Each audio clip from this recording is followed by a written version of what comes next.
Thank you very much.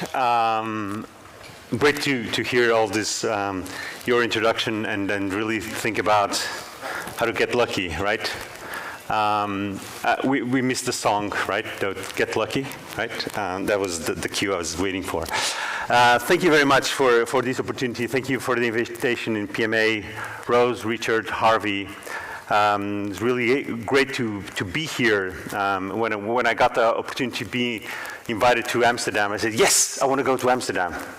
I actually was here in December. Yesterday, I discovered it was not really Amsterdam. We're in the middle of a highway. This morning, I was going, I'm going for a walk, think about the presentation, like, okay, I understand. Amsterdam is full of, dangerous things that can distract you, So I understand that we need to focus, and Get Lucky is here with all you folks. Anyway, I'm here to talk about product marketing because this is something we do at this summit, right? We also talk about frameworks and great knowledge, right? But also something we do, sometimes not very explicitly, is talk about the job of product marketing. Actually, I joked with Richard the other day that PMA actually stands for Product Marketing Anonymous. We all come here and say, oh, I've been in product marketing for 2 years, and this is all my challenges. No one really knows what I'm doing, but I have all these, issues. So I'm here to talk all about that. And have I been talking for 9 minutes now? No. No, I know that time flies when we're having fun, but no, okay. Anyway, let's go on. Let's start by, very briefly, my name is Hugo.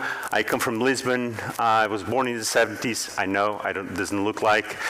I grew up in the 80s. I went to college in the 90s, and I started working around the turn of the millennium.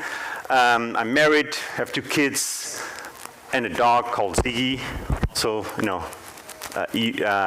amazing pictures people love about the dog.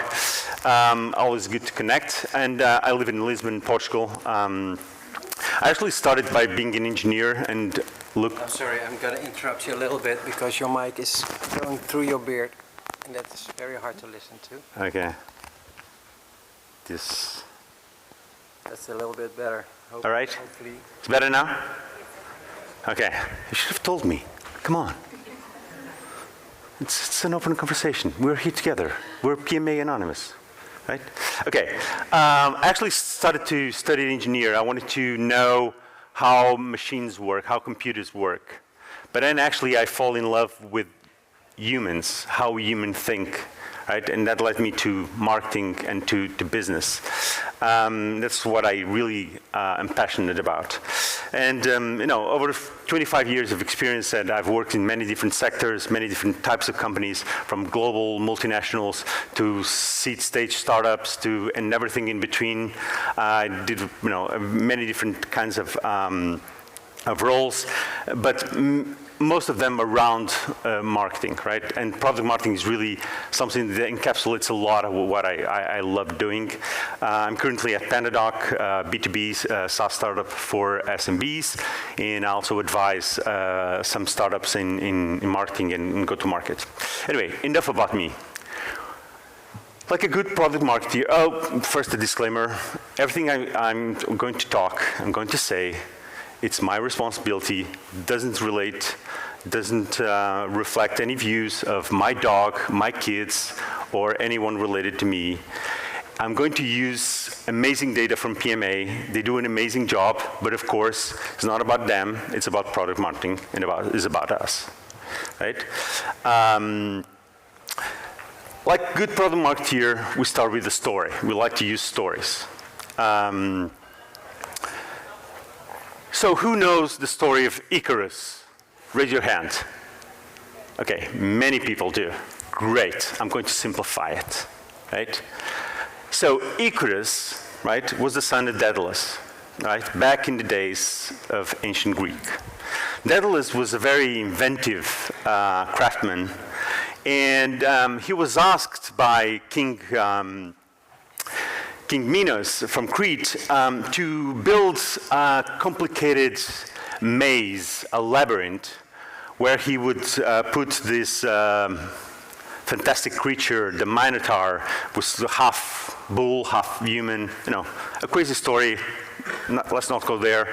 But he built this labyrinth, this maze, but the king was afraid that the secret of the labyrinth was going to be known. But he respected a lot Daedalus, right, and his inventive craftsmanship. So he didn't kill him. He invited him to spend the rest of his life imprisoned in a tower, right? So they were together with his son, of course, because had to be. Of course, he didn't want to spend the rest of his life there. So, of course, he was very inventive, right? So he figured out a way, don't ask me why, how, right, to build wings to get out of there. He found a way to get feathers and wax and built these wings that would let them fly away from that imprisonment.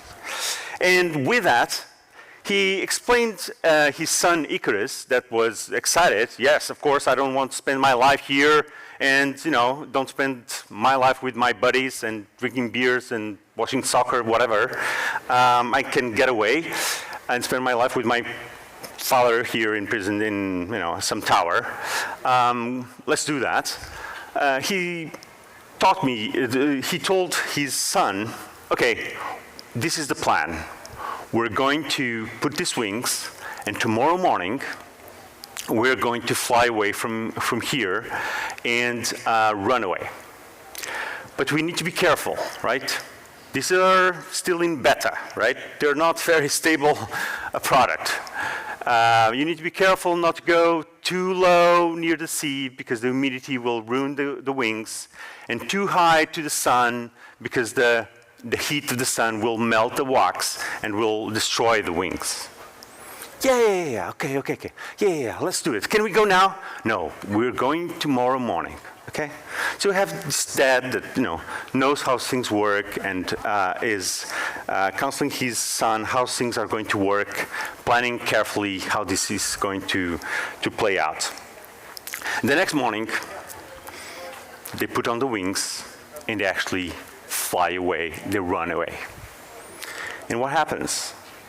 Icarus starts to fly and starts to feel the adrenaline of flying. Whoa, this is actually amazing. Woo! It starts to go left and right and looping. Woo!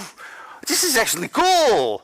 Dad, look what I can do with all these wings. And the dad is like, come on, this is still in beta. No, don't do that. This is not supposed to do that, right? Be careful. Be careful. But of course, Icarus doesn't listen, right? He's having the moment of his life, right? He never thought he was having so much fun. He felt like he was the king of the world. And of course, he flies low, he flies high, because of course, he sees more and more, he can do everything. And we know what happens, right? He flies too high, and with the heat of the sun, the wax melts, the wings are destroyed, and he falls and dies in the sea.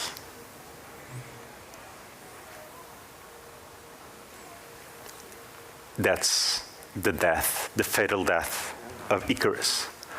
He died happy, he died exhilarated, but he, of course, never met again his friends or, ever realized his potential as a young son of Daedalus. So this is a story about this youthful hubris, this over self-confidence, this ambitious that he could not control, right? Also the careless of not listening to his father, the wisdom accumulated by his father. He thought he could do everything. Everything was possible. But no, things didn't end really well. I have no clue how much time I have. So just go. Okay. You tell me when I'm done. Anyway, so this is a story to introduce you. Okay, product marketing Hubris. Look, come on, Hugo. You're still not making sense, right? How much time do you have to make sense? That's what we're going to discover, right? What this has to do, Hubris and product marketing.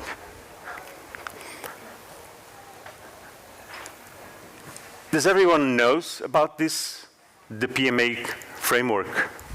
Actually, the core framework. This is only the core of what we should be doing at product marketing. Is this Hubris? Are we actually doing all of this? Do we want to do all of this? Because this is a lot.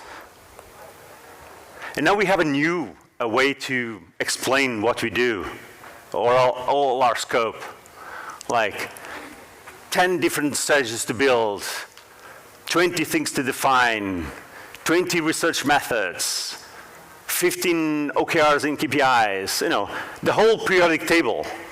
I don't know what your experience with periodic table and your chemistry, but it's not, you know, it doesn't equate to simplicity, focus, right? Is this Hubris? Is this just too much? And what about being the center of the world, right? Being the center of the world between sales, marketing, customer success, product, and of course customers. We are the center of the universe. And of course we deserve a seat at the table of the strategy, right? Because we know it all, right? We are the center of the universe. We do all of that stuff. We know how to do all of that stuff. Of course, there's only 3 reasons. We only need 3 reasons to prove that we deserve a seat at the strategy table. And then but then we complain that, and we find strange that people don't understand what we do, right? Because of course, when you, actually we teach this to others, right? When we say we do a lot of things, people don't really know what we do, right? So you can see using the PMA, and this is data from the PMA report, the state of product marketing, that basically 75% of the people don't really know what we do, which is a problem, I would say. And you would imagine that to do all of this stuff, right, we would have an army, right, working with us. But actually, most of us don't, right? 75% of us have a team with less than 5 people, right? So we don't have people to work, to do all of that stuff. But again, and if you ask product marketers, what's your core responsibility? It's all over. It's all over. You ask the same questions to sales, and they tell you, is either to get new opportunities or to close opportunities, right? Or to maybe sales enablement trains people how to close deals. No, we are spread all over, right? And you would imagine, oh, with all these opportunities, with all this scope, you don't have people, but maybe you have budget, right? To hire contractors, agencies, or cover with technology. You don't. You don't have budget. So, and in the end, and this is not the end, sorry, of the presentation, we can't even agree how to measure success. In the reports, we asked everyone, how do you measure success? What's your KPIs? And we can't agree. There's 15 different KPIs. You ask sales what's their KPIs, they will tell you, 3 or 4 KPIs, right? Pipeline, win rates, sales cycle, sales velocity, something like that. Or even marketing, it will tell you, 4 or 5, right? Product marketing, 15. We don't agree. We don't know how to measure success. And of course, then we're surprised that when we ask how much did you influence strategy, 6.5. How much do you influence product? 5.9. Do you feel valued?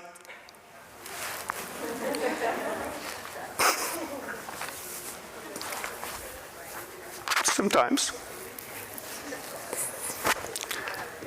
And that's the thing we need to talk, right? And so let's recap. We have a massive scope. We don't have the resources nor the budget. No one really understands what we do, and people don't really, and we don't influence much. And it doesn't help that we can't agree what success looks like, right? And of course, no surprise, we're undervalued. So our dreams and ambitions hit the hard reality.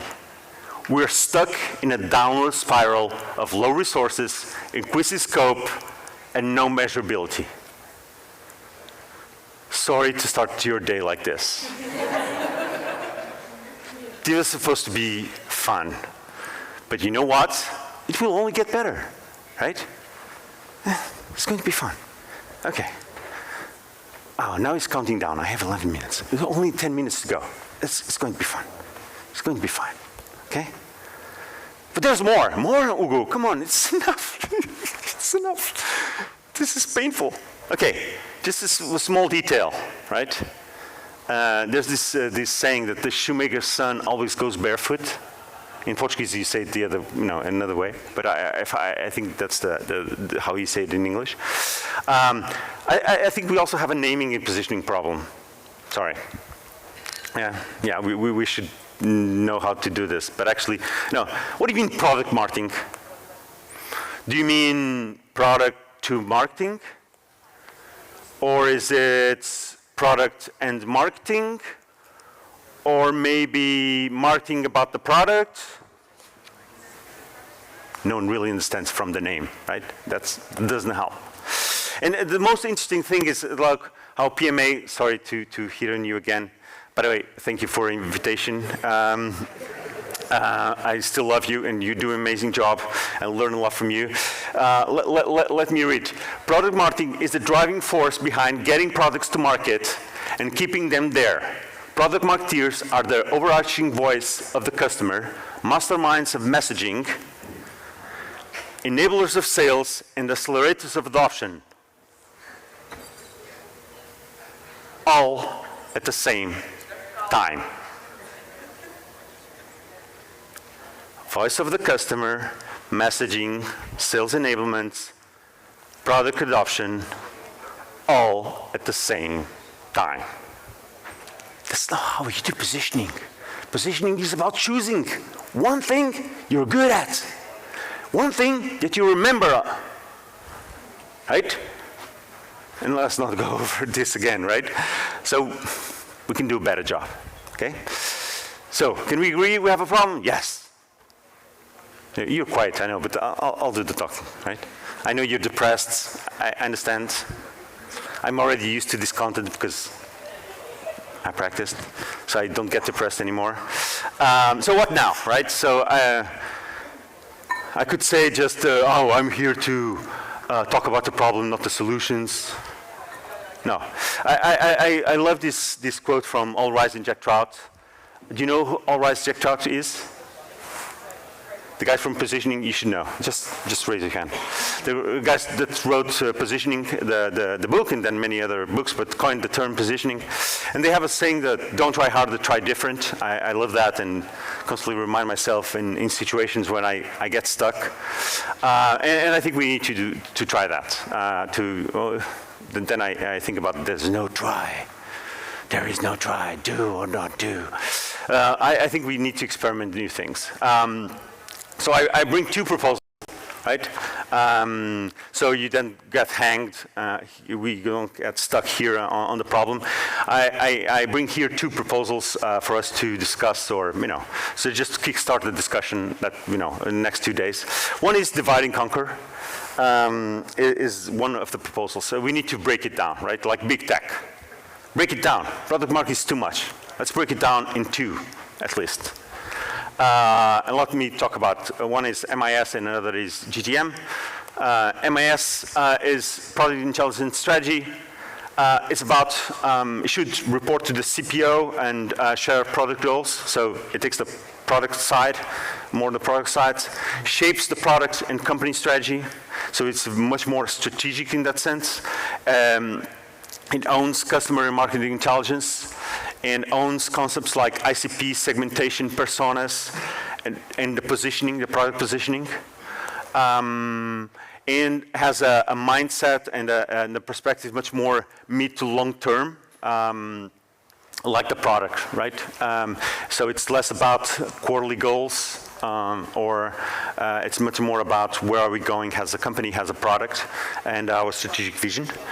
And the go-to-market is probably more known to most of you. It's much more aligned with the revenue teams. It reports to CRO, CMO, launch orchestration, messaging, drive the go-to-market strategy and plans, support the channels, right? The sales, the marketing channels. It's very, very aligned to marketing sales goals and build the pipeline and the revenue. Really lives the day-to-day with the marketing and the sales teams and knows the numbers. Is a more short-term focus. He's focused on, are we meeting quota or not? Are we meeting the quarterly goals or not? And it's about that local optimization. So really different worlds. I'm not going to repeat, but just to contrast the two. They're, in my perspective, they're different jobs. They're different mindsets. They require different skills and different kinds of people. That's why I think they can be different functions. The second proposal is, I'm going to run so I can give you space for questions, is the A team, is the SWAT team. This can be complementary to what we have right now or to the divide and conquer. Is to think about product marketing has a SWAT team to fix the fixer. To leverage product marketing superpowers, the skills, the tools, the mindsets to fix business problems. We have a problem on a particular channel, on a particular segment, on a particular product. We come in, we identify the problem, we work, we bring together people from that is needed because we know the organization, we're in the center of the world, we connect sales, CS, product, we bring the right people together to solve a particular business problem. And we have, and this connects us very well to the impact, right? Which is one of our problems, right? So instead of going around and preaching, oh, you should message like this, you should use our collateral, right? That we always do this. Oh, why don't you use our messaging? Why don't you use our positioning? Look, beautiful, right? Instead of the preaching, we go and be the fixer and solve, right? We start with a problem and we fix it, right? And that's when we start a virtuous cycle of being recognized because we fix problems and we help the company fix specific problems instead of just saying how a beautiful world could be with beautiful messaging and collateral. So value becomes visible and tied to projects. Reputations to solve problems will unlock more resources and build from there. So the whole story, no one really understands what we do. We try to do too many things. We have a naming and positioning problem. First, we need to accept we have a problem so we can try different solutions. And I propose two solutions here that I've just presented. There's more. I know the problem. I hope I did a good job in presenting the problem. I don't know the solution. I think there's many different solutions depending on organization, depending on context. I'm ready to experiment, and I'm trying to figure out different solutions. I think we need to experiment. We need to discuss. This is the Product Marketing Anonymous. It's time for us to discuss about our problems. I'm open to discuss with you. Thank you very much for your time.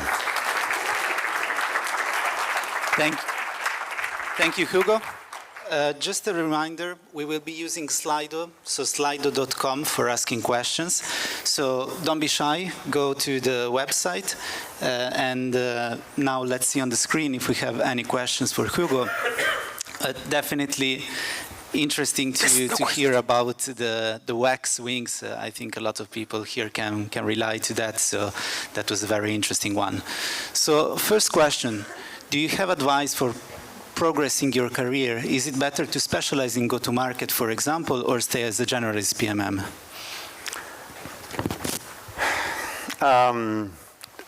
Because I don't know where you're at, but product marketing in general has by definition, right? In my mind, so it's about connecting dots across the stack. So if I think about if you want to have a leadership position as a leadership in product marketing, you need to understand the business. You need to understand, especially to be at the center of the world, like I explained. You need to understand sales, customer success, marketing, and really the business and the customers. So you need to be exposure to all of this. So my recommendation is be a collector of experiences, right? Go and collect experiences in with different functions, different markets, either by working with them or by even having experience in any particular job with those functions. So don't specialize too early, right? I don't think it's about specialization. I mean, you can have an assignment that's specialized for a year or so, and okay, you got that specialization in demand gen. Then you go find other things. Okay? All right. We have a couple of more seconds, so one last question. What advice would you give to your younger self? It's typical, like, recruiting questions, something like that. Like,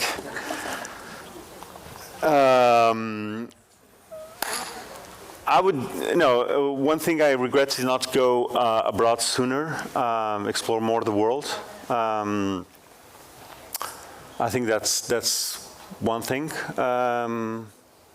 But one thing I recommend, maybe it's more interesting than to be. I don't look a lot to the past. I don't like to look a lot to the past. Is take risks, right? We're talking about careers. Take risks. And the younger you are, the more risks you should be taking in your career, in your experimentation. I think I took a lot of risks during my career, or risks. Is always relative, but yeah, risks. Will reward you in learning and progression. So take risks. You'll be fine. All right, we're out of time, so let's give a big applause to Hugo. Thank you so much.